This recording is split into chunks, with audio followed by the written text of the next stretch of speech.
Bismillahirrahmanirrahim. Assalamualaikum warahmatullahi wabarakatuh. Alhamdulillahirabbil alamin wal 'aqibatu lil muttaqin. Wala 'udwana illa 'alal zalimin. Asyhadu an la ilaha illallah wahdahu la syarikalah. Wa asyhadu anna Muhammadan 'abduhu wa rasuluh. Allahumma shalli wa sallim wa barik ala sayyidina Muhammad wa ala alihi wa sahbihi ajma'in wa ba'du. قال المصنف رحمه الله تعالى ونفعنا الله به وبعلومه في الدارين آمين. Telah berkata Imam Al-Allamah Syekh Abdul Qasim Al-Kushairi, semoga Allah Ta'ala merahmatinya dan kita mendapat manfaat serta barakah ilmunya. Sekelompok pemuda berkunjung ke rumah seorang pemuda yang dikenali sebagai memiliki jiwa futuwah. Pemuda itu menerima mereka dan mengajaknya bepergian. Di tengah perjalanan mereka menghentikan langkah, masing-masing saling mempersilakan berangkat dahulu. Silakan anda berangkat dahulu. Mereka diam tidak melangkah. Disusul orang kedua dan ketiga yang juga mengatakan hal yang sama. Dan mereka juga tetap tidak berganjak dari tempatnya. Hal itu cukup lama sampai tiap-tiap pengunjung saling berpandangan. Tidaklah termasuk futuwah seorang yang mempekerjakan orang yang melanggarnya dalam mendahului perjalanan, kata sebahagian mereka. Lantas mengapa anda sendiri juga memperlambatkan langkah? Tanya seorang kepada pemuda satria futuwah. Di tengah jalan saya dihadang seekor semut. Tidaklah termasuk orang yang sopan berjalan saling mendahului, sementara seekor semut dibiarkan tertinggal di belakang. Juga bukan futuwah seorang menyingkirkan semut dari jalanan yang sedang dilaluinya. Kerana itu saya diam menanti sampai semut itu merayap menghilang. Alangkah baiknya engkau wahai pemuda, pada tamu itu kagum melihat kemuliaan akhlak pemuda itu, seperti engkaulah orang yang patut disebut futuwah. Dikisahkan juga tentang seorang jemaah haji yang ketiduran di kota Madinah. Dalam setengah sedarnya, dia dikejutkan oleh bayangan yang seolah berhasil mencuri kantung wang dinarnya. Laki-laki itu langsung terjaga dari tidurnya, lalu keluar, dan di luar khemah dia melihat Ja'far As-Sadiq. Dia mencurigai Ja'far kerana dialah orang yang pertama kali dilihatnya. Engkau mencuri kantungku, dompetku, tuduhnya. Apa isi kantungmu? 1000 wang dinar. Ja'far radhiyallahu ta'ala anhu tidak menyangka. Dia langsung pulang mengambil sejumlah wang yang dinyatakan hilang dan memberikannya pada laki-laki itu.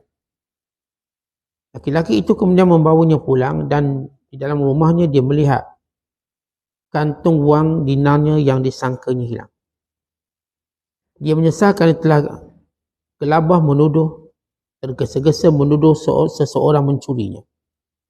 Padahal dia tidak mengenalnya, siapa lelaki itu. Kemudian dia mendatangi laki-laki itu dan meminta maaf kepadanya, lalu mengembalikan wang yang diterimanya darinya.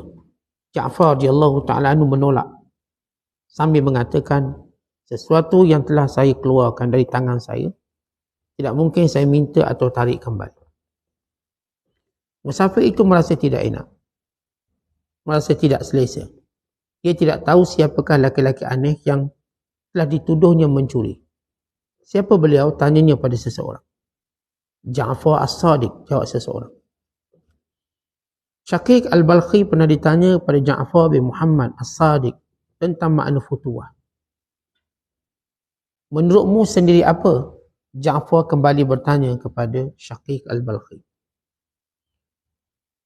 Kata Syaqiq, jika kami diberi, kami berterima kasih. Jika tidak diberi, kami bersabar. Anjing-anjing di kota kami juga berbuat seperti itu, jawab Ja'far As-Sadiq. Wahai cucu Rasulullah, Kalau begitu menurut tuan, apa yang dimaksudkan futuwah? Maka jawab Ja'far As-Sadiq, jika kami diberi, kami memuliakan. Jadi kami berkongsi. Jika tidak diberi, kami berterima kasih. Abdullah bin Murta'ish bercerita bersama Abu Hafaz, kami sekumpulan menjenguk seorang ulama yang sedang menderita sakit keras. Maka tanya Abu Hafaz, apakah tuan ingin sembuh? Jawab, sakit tadi ya. Abu Hafaz berkata, pikulah dia. Jadi pikulah penyakitnya. Si sakit itu berdiri lalu keluar bersama kami. Akhirnya kami semua menjadi penghuni tempat tidur orang sakit. Dan kami menjadi orang yang dikunjungi. Muslimin dan muslimat dan penonton yang dirahmati Allah sekalian, ada 4 kisah di sini bagi menggambarkan makna futuwah, yakni kemuliaan akhlak dalam bermuamalah dengan seluruh makhluk Allah SWT, dengan kemuliaan yang tersendiri, dengan kemuliaan yang unik, yang menunjukkan ketinggian agamanya, akhlaknya dan kefahaman agamanya. Kerana akhlak itu diukur dengan agama seseorang. Makin tinggi agama seseorang secara kefahamannya, maka makin tinggilah akhlaknya. Sehingga Allah Ta'ala memerintahkan manusia yang paling tinggi akhlak, baginda sallallahu alaihi wasallam, dengan satu futuwah yang hebat, dengan firman-Nya, idfa' billati hiya ahsan. Tolaklah kejahatan dengan kebaikan. Artinya, wahai Muhammad sallallahu alaihi wasallam, bila kamu dihadapkan dengan keburukan makhluk dan kejahatan-kejahatannya, maka raikannya dengan keindahan kemuliaan akhlakmu. Fa idzal ladzi bainaka wa bainahu adawah ka'annahu waliyyun hamim. Maka ketika itu engkau akan lihat orang yang bermusuh denganmu menjadi teman karibmu. Ini akhlak futuwah, bukan akhlak biasa. Bila mana kita diperintahkan untuk berakhlak, maka kita akan berusaha untuk memahami kelebihan sesuatu akhlak. Dan kita cuba melihat contoh tauladan orang-orang yang berakhlak mulia. Dan kita akan melaksanakannya berdasarkan kepahaman agama. Berdasarkan dalam keadaan kepribadian kita. Namun golongan futuwah, mereka sentiasa memberikan satu contoh-contoh yang unik. Sehingga mereka menjadi golongan yang menjadi ikonik. Yang menjadi contoh tauladan pada orang lain. Seolah-olah kalau kita sebut dalam satu kondisi perbuatan kita, kita ingin menjadi orang yang dicontohi. Bukan sekadar orang yang mencontohi. Umpama kalau kita berniaga, kita bukan sekadar nak untung, kita nak menjadi orang yang akan dijadikan sebagai ikon kepada semua orang-orang yang untung dalam perniagaan. Umpama kalau kita pelajar, kita bukan sekadar nak cemerlang, kita nak jadi orang yang diambil manfaat kecemerlangan kita oleh orang lain. Maka demikian juga orang yang akhlak baik.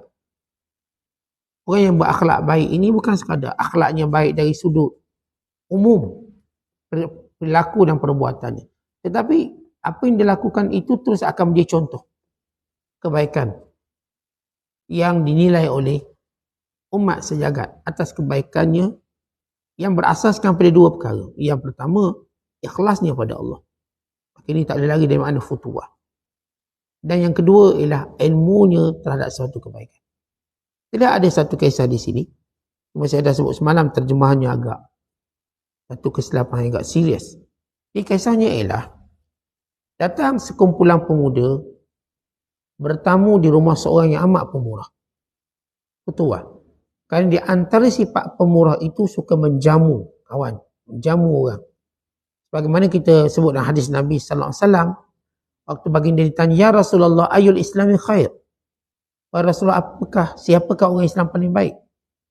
Lalu jawab baginda sallallahu alaihi wasallam, yang suka memberi makan. Tut'imu ta'am, yang suka beri makan. Ini orang Islam yang paling baik. Maka kita melihat ia ada pada akhlak semua para Nabi alaihissalatu wassalam, dan akhlak kepada para sahabat, dan akhlak pada orang yang terpilih. Dia suka beri makan. Hatta Imam Asy-Syafi'i, dia suka memberi makan kepada murid-muridnya. Sehingga dia mengupah seorang tukang masak khas untuk memasak apa yang murid nak makan. Dia bawa satu tukang masak, dia upah khas. Lalu dia berkata pada murid-muridnya, cakap nak makan apa. Murid dia pun beritahu nak makan apa, maka tukang masak ni akan masak. Ini yang dilakukan oleh Imam Syafi'i kepada murid-muridnya. Dia suka beri makan. Sampai dia mengharapkan seorang chef, tukang masak khas, untuk masak yang baik untuk pada penuntutnya. Baik, lelaki ni, orang pun datang rumah dia. Lalu kata tuan rumah ni, angkat sufrah. Eja sufrah sing fa ra ta. Kalau silap baca dia akan panggil safarah. Maknanya musafir. Sufrah, kain sufrah. Orang Melayu kita pun panggil kain sufrah. Kain sufrah.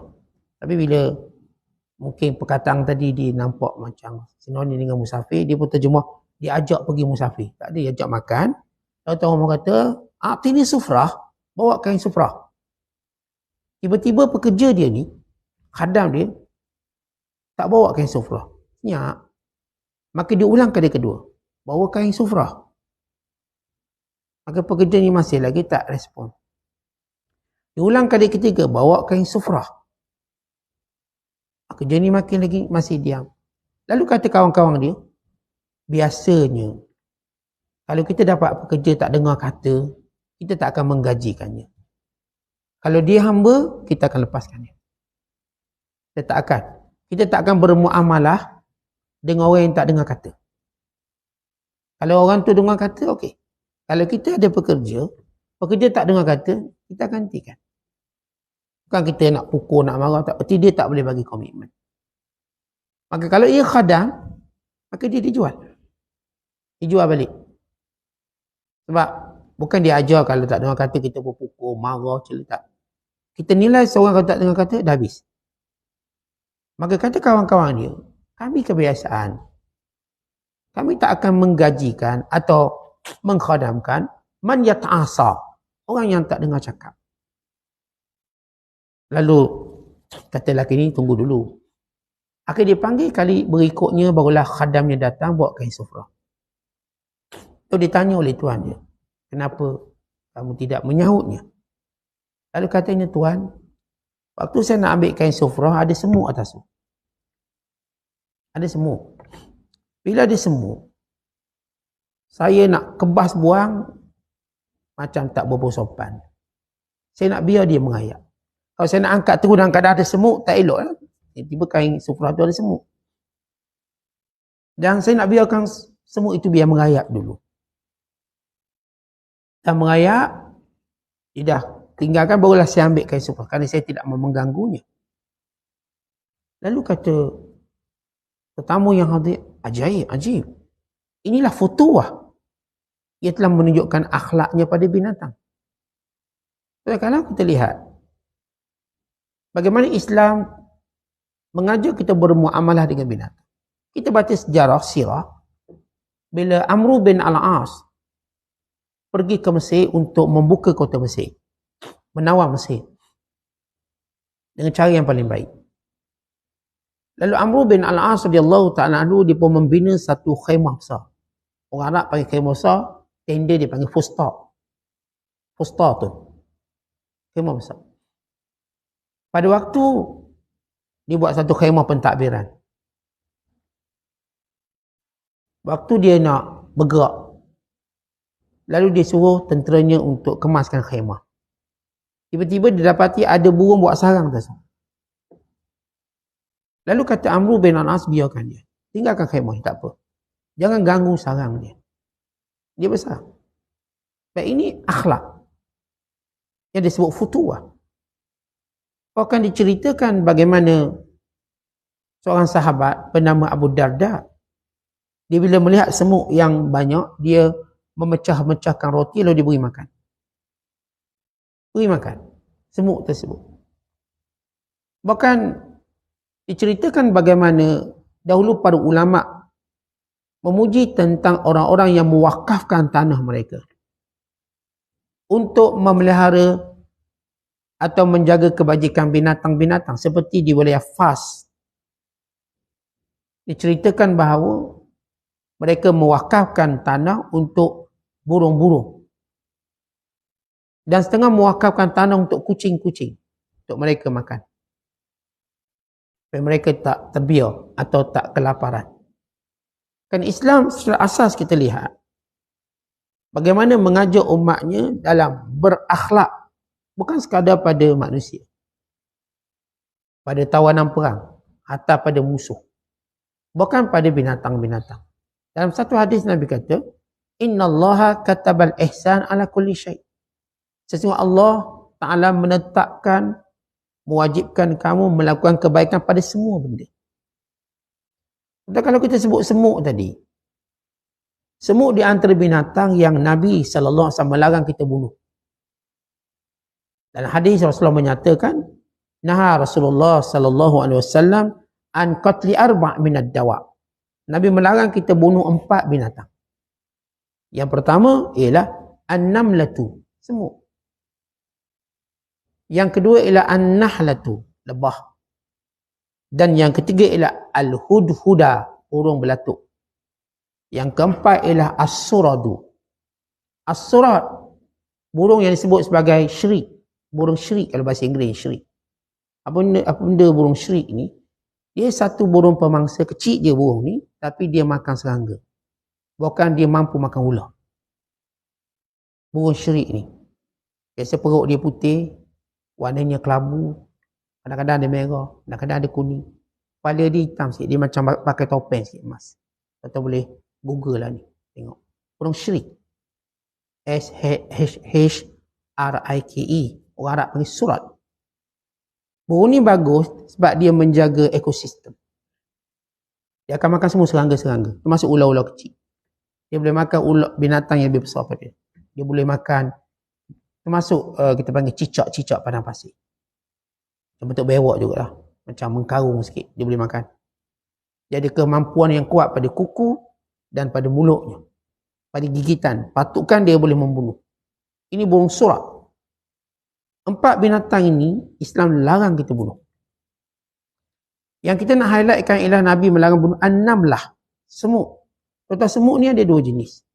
Pertama dia panggil an-namlatu sulaimaniyah ataupun an-namlu sulaimani, semut Sulaiman. Sebagaimana dalam surah An-Namlu, surah semut. Semut ini lebih besar, dia macam kerengga. Yang mengarahkan bala tenteranya supaya bersembunyi dalam lubang supaya tidak dipijak oleh tentera Sulaiman. Ini dipanggil An-Namlu Sulaimani, semut Sulaiman. Satu yang kedua dipanggil semut kecil. Kita juga panggil sebagai semut mayat dan sebagainya. Setengah ulama kata semut Sulaiman ni lain pada semut kecil. Maka larangan membunuh itu pada semut jenis Sulaimani. Bukan jenis semut-semut kecil. Tapi seorang ulama yang bernama Imam At-Tabari mengatakan sebenarnya sama. Berdasarkan tahqiq bahawa baik semut Sulaimani atau semut biasa, ia adalah semut yang Allah maksudkan dalam Quran. Kerana semut mempunyai hierarki sosial yang hebat. Dan mempunyai bentuk kerjasama yang hebat. Ia ajaib. Dunia ajaib. Dunia semut. Supaya kita perhatikan dia. Dan semut antara binatang yang disebut dalam banyak hadis. Antaranya sifatnya bertasbih. Sifatnya bertasbih dan memohon ampun kepada orang beriman. Khususnya orang-orang alim. Bagaimana disebut dalam hadis Nabi SAW. Hatta namlatu fi juhriha. Hingga semut dalam lubang. Mendoakan kepada orang yang mengajar kebaikan pada orang. Ikan di lautan, semut. Dan semut, sebagaimana Allah sebut dalam Quran. Wa immi syai'in illa yusabbihu bihamdi. Walakin la tafqahuna tasbihahum. Semua makhluk Allah ni bertasbih, memuji Allah. Tapi kamu tak faham. Kamu tak faham. Kita tak reti bahasa dia. Tapi Allah menyebut, wa immi syai', semua ni sedang bertasbih pada Allah. Maka semut ni kita tak boleh bunuh. Allah Ma'ilam menaikkan kalau semut ini dia boleh membawa mudarat. Semut dia boleh masuk kat telinga anak kita. Tempat tidur tu, tempat tidur. Semut masuk makanan, mungkin merosakkan makanan. Yang ni boleh kita bunuh. Namun membunuhnya dengan adab. Secepatnya kita bunuh. Dan dilarang kita membunuh dengan menggunakan api. La yu'adzabu bin nar illallah. Tak boleh kita guna api membunuh binatang melainkan Allah. Allah pemilik api. Ada satu kisah dalam hadis yang sahih. Seorang Nabi, dia bersandar kat pokok berehat. Tiba-tiba seekor semut menggigitnya. Maka Nabi ni pun marah. Lalu dia menyuruh umat dia, pengikutnya ambil api, bakar satu kampung semut. Lalu Allah Ta'ala menegurnya dengan berkata, Halan namlatun wahidah. Kenapa kamu tak cuma bunuh seekor semut yang gigit kamu je? Yang kamu bunuh sekampung tu kenapa? Mereka ini, kata Allah Ta'ala, bertasbih pada aku. Yang seekor ni, degil ni, duk ketik Nabi tu, gigit Nabi. Yang lain, tidak. Di sini, para ulama mengambil beberapa istinbat. Larangan pada Nabi tadi sebab digunakan api dalam membakar. Dan kerana dia menghukum pada semua, walau yang salah semut seekor tu yang gigit dia. Dan para ulama mengambil istinbat juga bahawa mana-mana binatang yang bila dia bawa mudarat boleh bunuh. Walaupun benda tu asal tak boleh bunuh. Kerana kita kalau sebut kategori binatang, ni cerita akhlak dengan binatang. Kita ada 3 kategori binatang. Yang pertama, sunat dibunuh. Yang kedua, tak boleh dibunuh. Yang ketiga, didiamkan oleh syarak. Bunuh atau tak bunuh. Baik, yang pertama yang disuruh kita bunuh. Apakah binatang kita kena bunuh? Tak kira dalam keadaan macam mana. Dalam hadis Nabi SAW menyatakan, Khamsu fawasiqu yuqtanna fil hilli wal haram. Ada 5 binatang yang kamu kena bunuh dia. Sama ada kamu berada di tanah halal atau di tanah haram. Even kamu kat Mekah pun, kat Madinah pun, kena bunuh binatang ini. Nabi SAW menamakan binatang ini. Pertama, al-ghurabu, wal-hid'atu, wal-aqrabu, wal-fa'ratu, wal-kalbul akuru. Yang pertama, kata Rasulullah, yang kamu kena bunuh, burung gagak. Ghurak, bunuh burung gagak. Tapi bila sebut je bunuh, bukan maksud kita bunuh dengan cara kita nampak ganas. Pijak-pijak sampai nyeng burung tu. Nyeng ni maksud lunyai. Tak, dia ada kaedah bunuh dia. Yang paling pantas. Yang kita bunuh, terus mati. Tak adalah sampai mengelumpur 2 hari baru mati. Terus mati. Sekali, kalau jenis menembak, sekali tembak mati. Yang pertama ialah al-aqrab. Yang pertama ialah al-ghurab, burung gagak. Yang kedua adalah al-hid'atu. Al-hid'atu. Hid'ah ni makna burung ereng. Burung ereng, burung ni dia membawa, ataupun dia boleh serang manusia. Burung ereng ni burung kepala botak tu. Hutang tak bayar. Ni burung kepala botak. Dia panggil burung ereng atau Arab panggil hid'ah. Kerana dia ni boleh serang manusia. Dia pembangkai. Yang lain, dia tunggu bangkai. Dia tak macam burung elang. Burung elang ni dia memburu. Hid'ah ni dia tunggu bangkai. Tengok rimau ke singa dah makan, dia ke tunggu. Tengok orang pengsan ke, dia pun tunggu juga nak makan. Ini hid'ah, burung ereng. Yang sifat pembangkai dia. Sama macam burung gagak. Cuma burung gagak ni biasa dia akan berada di bandar-bandar dan sebagainya. Burung ereng ni akan berada di kawasan yang agak hutan dan sikit. Sawana atau sebagainya. Yang ketiga, kata Nabi SAW, al-aqrab, kali jengking, lipan. Adik-beradik lipan, lipan kali jengking, skorpion. Ini sunat bunuh, kenapa? Sebab sifat binatang ini, dia jumpa je orang, dia mesti gigit dia. Dia mesti, dia katakan sengat. Mesti. Dia tak kenal siapa. Hatta Nabi pun digigit juga. Lepas tu kata Nabi SAW, la'anallahu al-aqrab, la'anallahu al-aqrab. La yufarriqu bainan nabi. Moga Allah menak-nak kalau jengking dia tak reti nak beza Nabi ke bukan Nabi. Asal nampak orang, terus. Lesak. Dia menyengatnya. Sebab tu kalau jengking ni mahir, nampak dia akan sengat. Tak kira siapa. Orang sakit ke dan sebagainya. Dia pasti akan sengat. Dan yang keempat kata Nabi SAW, al-fa'ratu, tikus. Bunuh tikus. Kena sifat pengotor, membawa penyakit hawa, dan penyakit-penyakit yang lain. Banyaklah kalau kita sebut tikus ni lambang kotor. Ada kedai makan ada tikus. Maksudnya kotor lah kedai tu. Kita tengok, oh sedap. Tengok belakang 4 ekor tikus keluar. Uish. Kita kena review balik lah. Istikharah balik. Makan tak nak makan. Ini siap kedai makan, dia kena pastikan benda tu. Bukan datang daripada tempat ni. Kalau datang, tikus berhijrah tu lain lah. Ini memang tempat dia. Dia macam bela tikus. Maka disunatkan bunuh tikus. Walaupun di tanah haram. Dan yang akhir sekali kata Nabi SAW, al-kalbul akur, anjing hitam. Anjing ni kata ulama ada 2 jenis. Ada anjing yang kita kata jinak bertuan, maka ini tak boleh bunuh. Anjing bertuan tak boleh bunuh. Atau anjing yang tidak mengapa-apakan kita. Dia panggil al-kalbu am, anjing umum ni. Yang lepak merata, anjing tak ada kerja. Sebab dia tak ada tuan, dia menganggur. Dia pun duduklah sana, duduk sini, cari makanan. Kalau dia tak buat mudarat, maka tak boleh dibunuh. Dia biarkan. Dan yang ketiga ialah anjing yang membawa mudarat. Dia serang orang, kejar orang. Orang naik basikal dia kejar, naik motor dia kejar, semua dia kejar. Sampai tunggang terbalik motosikal. Tunggang terbalik basikal. Kejar budak-budak sekolah. Macam ia berlaku di tempat kita. Sehingga membunuh. Maka ini wajib dibunuh. Kerana mendatangkan mudarat. Kena bunuh. Sama ada pemerintah, majlis berkuasa ataupun perbandaran, majlis bandaraya, dia kena ambil action ataupun ambil tindakan ini.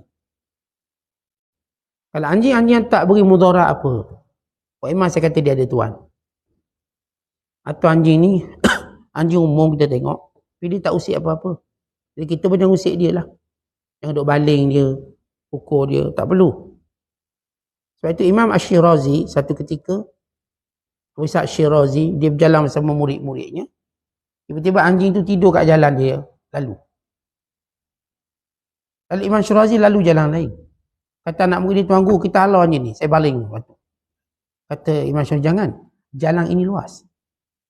Dia tidur situ, kita ke sana. Ni kadang-kadang kita binatang tidur, dia kacau, dia tidur. Pergi restoran tengok kucing sedap tidur kat kursi, dia boleh campak kursi tu. Sebab apa nak duduk atas kursi tu. Ada kursi lain banyak. Kalau tak ada kursi sangat, gerak lah kucing dulu, gerak. Beritahu dia kawan nak makan ni, lalu tu tidur kat lain. Bukan tu campak macam tu. Itu bukan futuah. Walaupun dia binatang. Ni kalau binatang tengah-tengah tidur macam kita cerita tentang Amr bin Al-As. Binatang tu bersarang atas khemah, dia tak cabut khemah tu. Begitu dia punya futuah. Sehingga kekal nama tu dikenali dengan nama Fustat. Kalau tuan-tuan pergi Mesir, ada satu tempat, dia panggil Mesir lama, Misr Qadimah. Nama tempat tu ialah Fustat. Kalau eja Melayu, Fustat. Eja Arab, Fustat. Fustatun artinya khemah besar. Al-khaymatul kabira. Apa cerita dia? Ada burung atas tu. Lalu tidak dicabut. Akhir kekal nama tempat tu khemah besar. Nak gimana tempat khemah besar? Pagi ni masuk peta nama bandar tadi, bandar Fustat. Bandar yang dibuka oleh Amr bin Al-As waktu membuka kota Mesir. Ini akhlak yang baik. Jadi ada binatang yang sunat kita benar ada 5. Namun bila Rasulullah sebut 5, bukan 5 tu je. Kan di sana ada hadis lain. Tak macam saya ada sebut. Rasulullah SAW bila sebut 5, 3, 4, 6. Bukan maksud itu. Sebab kalau Rasulullah tu nak beritahu sekaligus, okay, ada 400 binatang pening kepada kita. Kita kan kalau bagi tips, kita akan beri seringkasnya dulu. Okay, ada 5 perkara. Tanda seorang tu kencing manis contoh. Pertama, tidur dalam kuliah, kencing manis. Yang kedua, cepat lapar, kencing manis. Cepat haus. Kita sebut ni 5, padahal ada 7 lagi, 10 lagi. Itu tips, biasalah. Nabi SAW sebut ada 5. Tapi di sana ada riwayat-riwayat lain. Yang disebut daripada Abu Sa'id Al-Khudri, as-sab'ul adi, binatang-binatang yang boleh menyerang, sunat kita bunuh. Dan para ulama dalam riwayat yang menyebut dalam makna as-sab'ul adi atau as-sab'ul adi ialah az-zibu wan namiru, iaitu serigala dan harimau. Binatang ni dia jenis menyerang, dia nampak orang diserang, dia tak lari. Contoh kalau serigala, sifat serigala kita dah cerita dulu, dia bersifat kawanan. Serigala ni binatang paling kuat bersaudara. Persaudaraannya rapat. Dia kenal anak beranak dia. Sebab tu kalau tuan-tuan tengok mereka gambarkan ni, serigala yang jaga orang. Serigala ni jaga orang. Kerana watak family dia cukup kuat. Dia kenal anak dia kenal sepupu dia kenal adik-beradik dia. Dan dia bila maka dia tak akan berebut macam anjing dan sebagainya. Macam anjing liar, macam hyena. Dia ada sifat perkongsian yang baik. Tuan-tuan baca tentang serigala, ia menakjubkan dari sudut kekeluargaan. Tapi ia bahaya bila menyerang. Cukup bahaya menyerang. Kalau dia rasa dia terasing seorang diri, dia rasa terancam, dia lagi cepat menyerang. Maka disunatkan bunuh. Tapi kita tak akan bunuh pada habitat dia. Kita bunuh bila dia mula berada pada tempat kita dan membahayakan. Kalau dia dalam habitat dia, biarlah. Islam tak suruh kita kacau habitat binatang dia. Sebab kewujudan dia ada manfaat. Membentuk ekosistem, rantaian pemakanan dan lain-lain yang kita tak tahu hikmahnya melainkan Allah. Tidak takkan Allah ciptakan dia. Kita tak akan bunuh binatang-binatang yang mengancam dalam habitat dia. Tapi bila dia masuk dalam mengancam manusia, di situ berlakunya disunatkan bahkan diwajibkan bunuh. Dan juga harimau. Harimau ni tuan-tuan, kalau dalam habitat dia kita tak akan buru dia. Kalau undang-undang kita pun salah. Kan dia binatang-binatang yang dianggap terancam dalam perlindungan.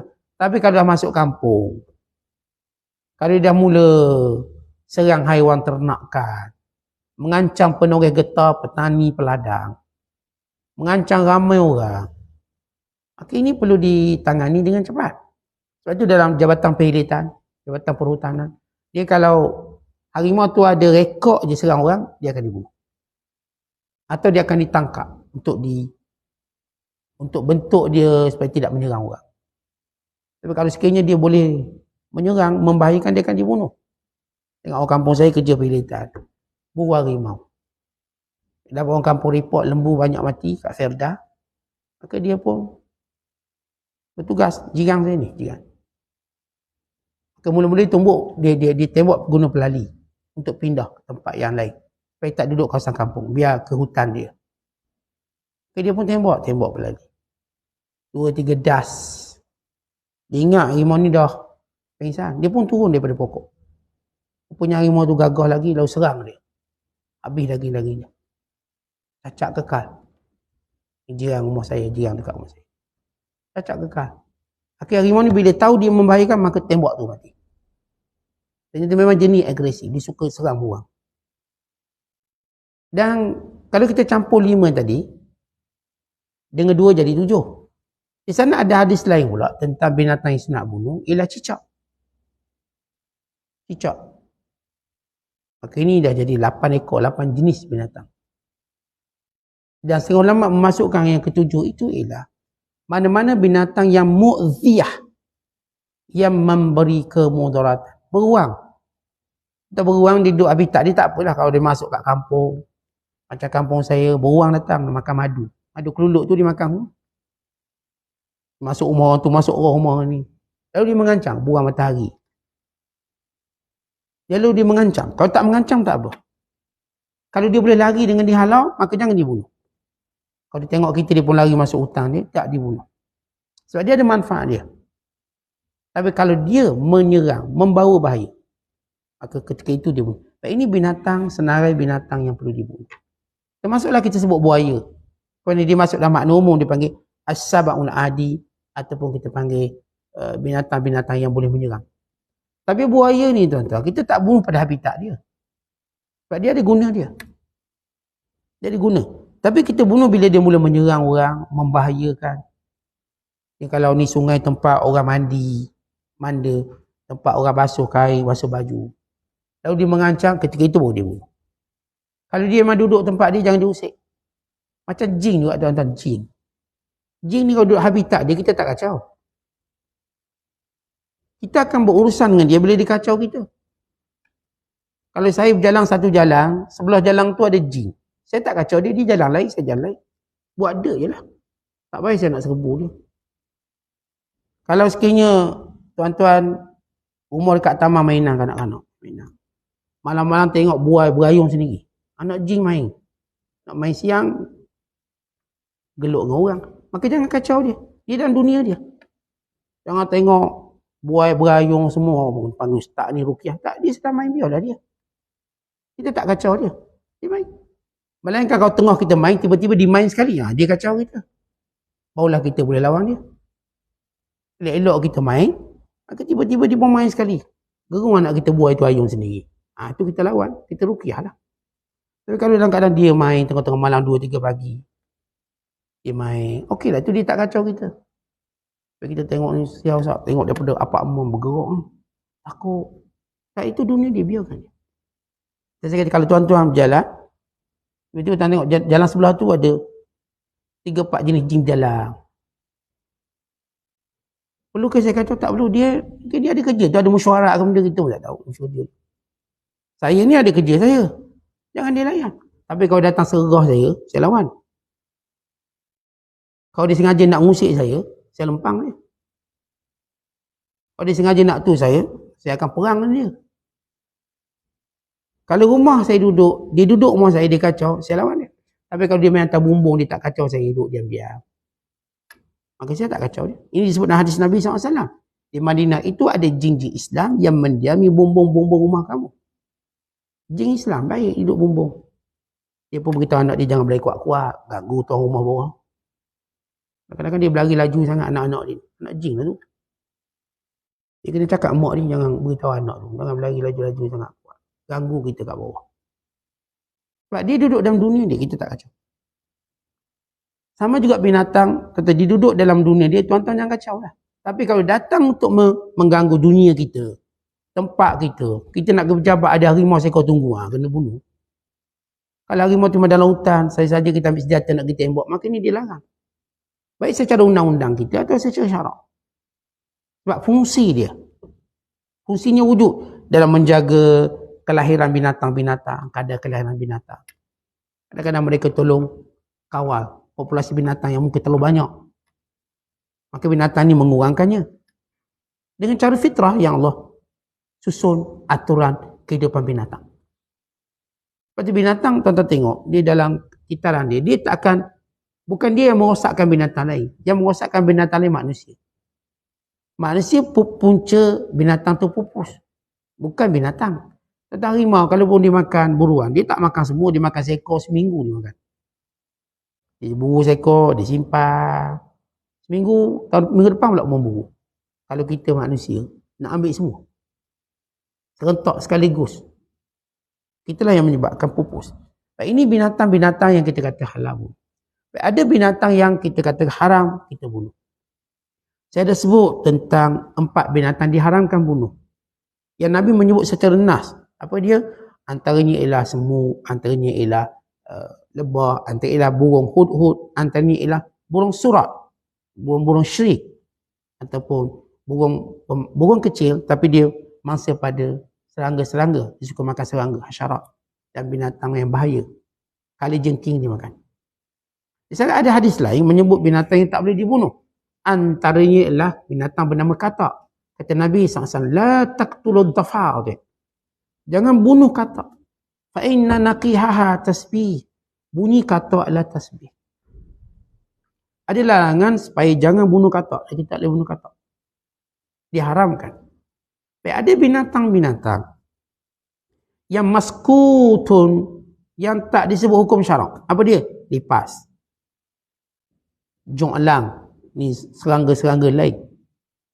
Yang tak disebut. Binatang-binatang ini. Baik, binatang ini dinilai dengan 2. Yang pertama, kemudaratan pada kita. Seperti nyamuk atau sebagainya. Bila dia membau mudarat, lipas bawa mudarat.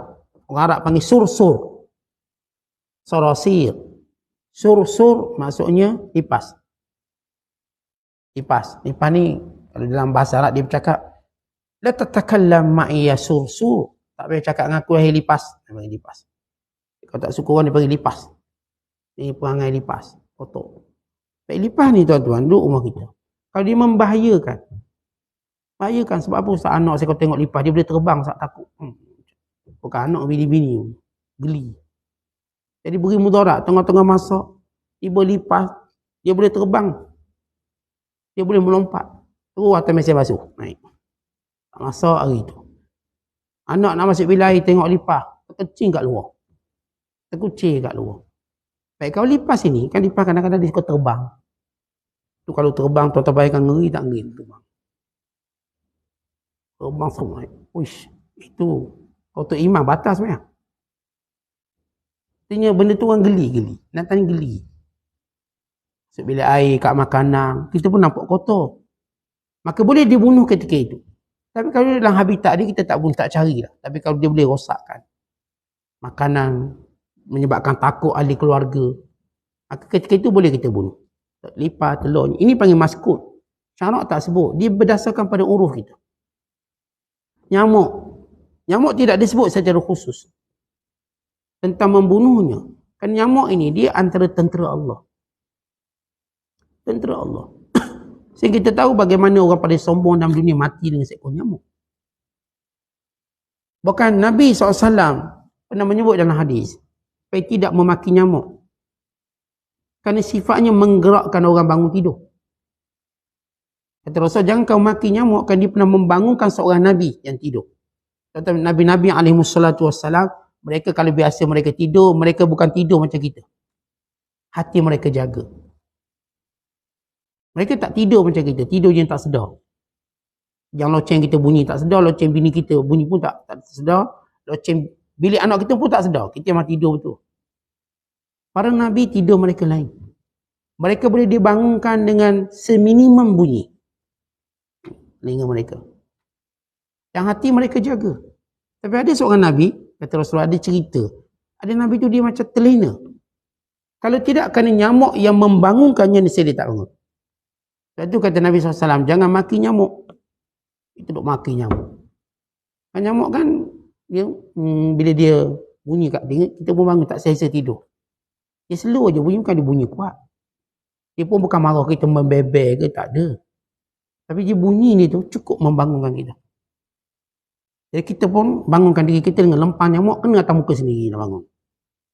Gegar betul. Sehingga kita sebiji. Bengkak telinga kita ni, terus bangun. Seminggu tak tidur. Telinga nyamuk ni bagus. Dari sudut, satu sudut. Jadi kita taklah membunuh nyamuk secara mutlak, melainkan datang mudarat. Kalau Ustaz memang nyamuk ni ganggu, mudarat, okey barulah. Tapi kita tak boleh maki binatang waktu kita membunuhnya, kerana fungsi-fungsi yang dia ada. Dengan tuan-tuan sambil bunuh binatang, sambil maki hamung dia. Itu bukan akhlak, itu bukan futuah. Ini cerita tentang bagaimana binatang-binatang ni secara hukum syarak. Kita ada 3 jenis. Binatang sunat, bunuh, haram, bunuh dan diam. Syarak diam.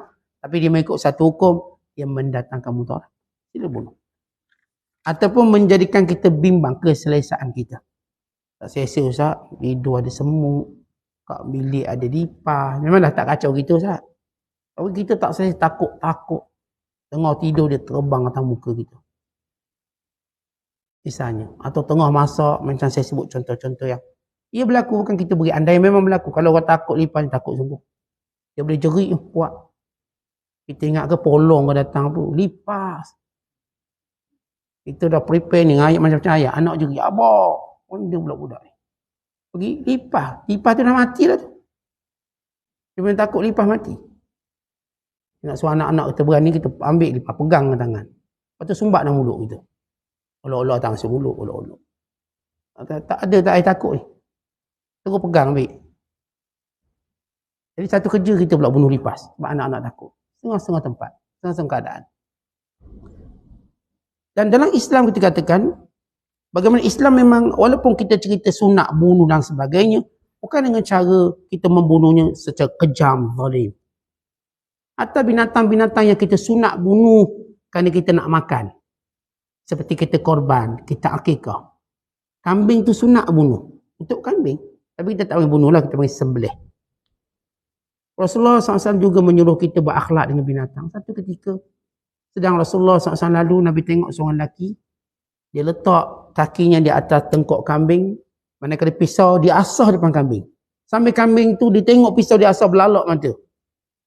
Lalu kata Nabi SAW, afala qabla hadha, kenapalah kamu tak asah pisau sebelum tu? Cara kamu buat ni, kata Rasulullah, turidu an tumitaha marratain.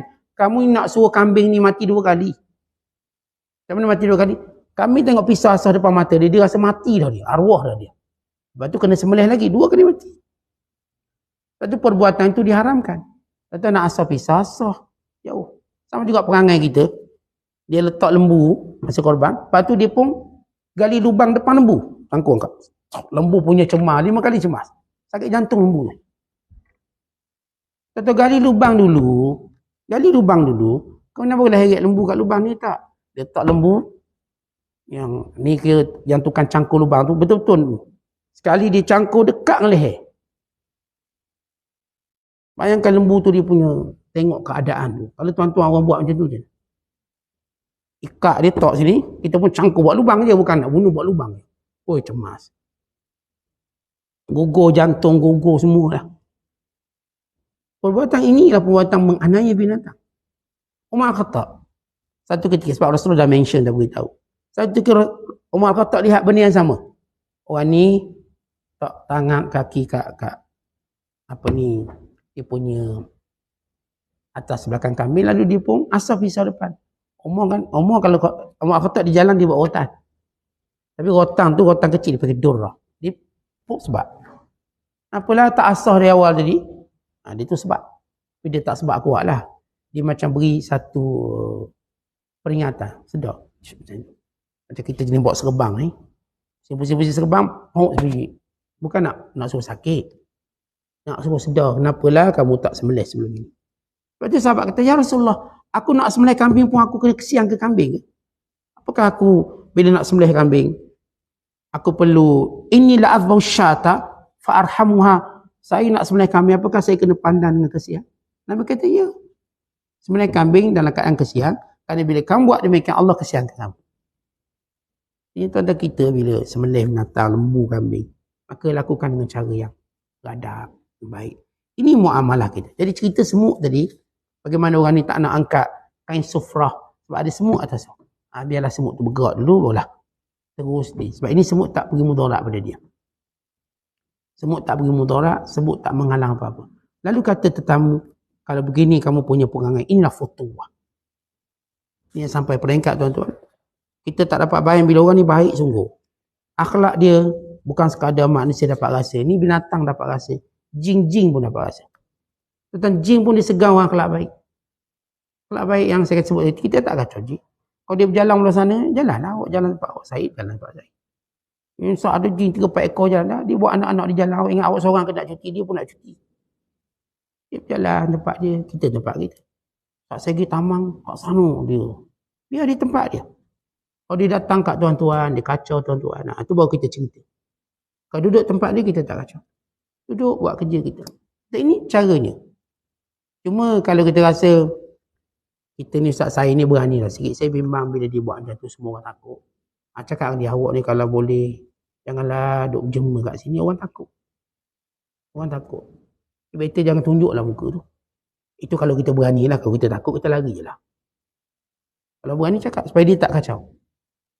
Kerana kemunculannya mungkin mengganggu orang yang macam saya kata, saya mungkin tak kisah kalau jin tu duduk sebelah pihak lain, saya kat lain, saya tak kisah. Sebab ada orang tak boleh, saya punya takut, tu balik kena rasuk.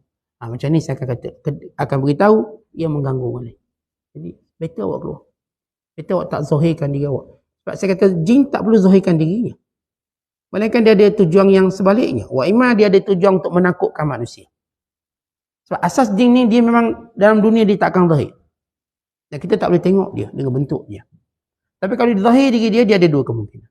Wa imma ada keperluan tertentu, wa imma tujuannya menakutkan. Kalau tujuannya menakutkan, maka di situ kita akan halang. Wallahu a'lam. Assalamualaikum warahmatullahi wabarakatuh.